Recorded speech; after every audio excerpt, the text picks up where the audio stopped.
Bismillahirrahmanirrahim. Assalamualaikum warahmatullahi wabarakatuh.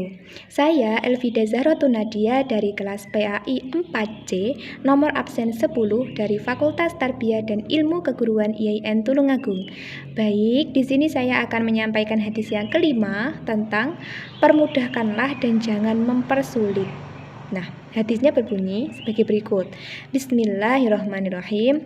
An Anasin ibni Malikin an Nabi sallallahu alaihi wasallam qala yassiru wa la tu'assiru wa basyiru wa la tunaffiru wa kana yuhibbul takhfifa wat taysira 'alan nas. Rawahul Bukhari. Nah, artinya dari Anas bin Malik radhiyallahu an dari Nabi Muhammad sallallahu alaihi wasallam, beliau bersabda, "Permudahkanlah dan jangan kamu persulit, gembirakanlah dan jangan menakuti. Beliau adalah yang paling suka meringankan dan mempermudah manusia." Hadis riwayat Bukhari. Nah, dalam hadis ini merupakan perintah untuk mempermudah bahasan dari pelajaran yasiru wala tu'asiru, yaitu rambu-rambu bagi guru untuk memperhatikan kondisi anak didik, memperhatikan perkembangan serta kondisi anak didik. Meski secara umum anak itu memiliki potensi yang berbeda-beda dari berbagai tingkatan usia, baik dari mental, akal, serta intelektualitasnya. Karenanya, guru itu layak untuk memberikan semangat serta motivasi untuk menghilangkan jarak agar tidak ada kesenjangan. Nah, selain itu, seruan hadis wabasyiru wala tunafiru wa kana yuhibbu takhfifa wa taysira 'alan nas. Nah, yaitu beri kabar gembira dan jangan bercerai. Serta memilih yang mudah dan ringan untuk dalam rangka mempermudah beban anak agar secara pelan-pelan, secara mudah anak itu bisa memahami pesan belajarnya dan tidak bosan dan tidak sebaliknya merasa bosan dan akan lari dari belajarnya. Nah, jadi Rasulullah Shallallahu Alaihi Wasallam itu juga sangat suka meringankan dan mempermudah umat manusia. Dalam hal ini seperti seorang guru. Contohnya, seorang guru itu harus mempermudah anak didiknya.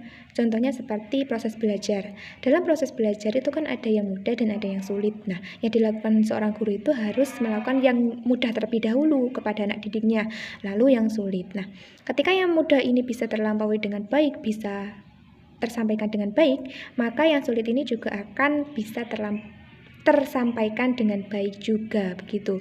Lalu contoh lainnya seperti seorang guru akan melakukan ulangan harian kepada anak didiknya. Lalu sebelum melakukan ulangan harian, seorang guru itu harus memberikan motivasi serta semangat kepada anak didiknya. Nah, tidak hanya memberikan semangat atau motivasi, guru itu juga memberikan kabar gembira kepada anak didiknya sebelum melakukan ulangan harian. Nah, seperti apa kabar gembiranya? Kabar gembiranya itu seperti ketika sudah melakukan ulangan harian, itu bisa melakukan istirahat di kantin, di kelas, atau yang lainnya itu boleh. Lalu ketika ada yang mendapatkan nilai bagus, itu guru akan memberikan hadiah atau menambahkan nilai dan lain sebagainya, begitu, yang akan membuat mood siswa itu naik dan akan membuat semangat siswa itu muncul untuk mengerjakan ulangan harian, begitu. Lalu sebaliknya, ketika seorang guru sebelum melakukan ulangan harian itu menakut-nakuti anak didiknya, seperti memberikan batasan-batasan ketika melakukan ulangan harian, memberikan hukuman ketika menyontek, ketika ramai memberikan hukuman, ketika nilainya jelek memberikan hukuman, itu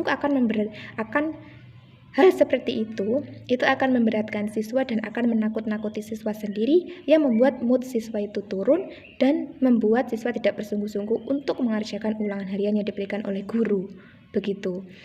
Jadi sebagai seorang guru itu sangat penting untuk mengenali pribadi dan potensi siswa masing-masing, begitu, agar ketika melakukan pengajaran, memberikan materi, memberikan pelajaran itu tidak memberatkan dan mempermudah siswa, begitu. Dan ketika mau melakukan pelajaran atau mau belajar mengajar dimulai, itu juga bisa melakukan semangat dan motivasi sebelum melakukan pelajaran agar siswa itu bisa termotivasi dan akan semangat untuk melakukan belajar. Dan Ketika guru menakut-nakuti sebelum melakukan pelajaran, itu murid itu akan merasa bosan dan lari dari belajarnya. Begitu. Tidak hanya dalam hal guru dan peserta didik, tapi juga dalam hal sosial. Seperti kita kan sebagai seorang manusia, sebagai hamba Allah, kita itu juga harus mempermudah sesama, memperingan beban orang lain, lalu juga tidak mempersulit orang lain. Begitu. Kita kan sama-sama makhluk sosial. Kita itu harus saling membantu, meringankan beban manusia, tidak mempersulit urusan orang lain. Begitu. Misalnya ketika ada teman kita sedang kesusahan untuk mengerjakan PR, ya udah kita bantu.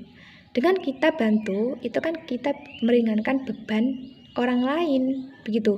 Bukan malah kita itu tidak mau membantu, tapi kita malah menyuruh dia atau mengejek dia, itu malah menakut-nakuti. Nah, itu akan membuat orang tersebut, teman kita tersebut itu merasa berat dan merasa takut, begitu. Nah, kita sebagai makhluk sosial, kita itu harus saling membantu, saling meringankan beban manusia dan tidak menakut-nakuti sesama manusia. Karena Rasulullah sendiri juga menyukai meringankan serta memudahkan urusan manusia. Mengapa manusia tidak mau meringankan beban manusia? Rasulullah saja melakukan itu kepada manusia. Seharusnya sebagai manusia kita itu juga harus meniru apa yang dilakukan oleh Rasulullah SAW. Nah, mungkin itu saja yang bisa saya sampaikan. Apabila ada kurang lebihnya saya mohon maaf.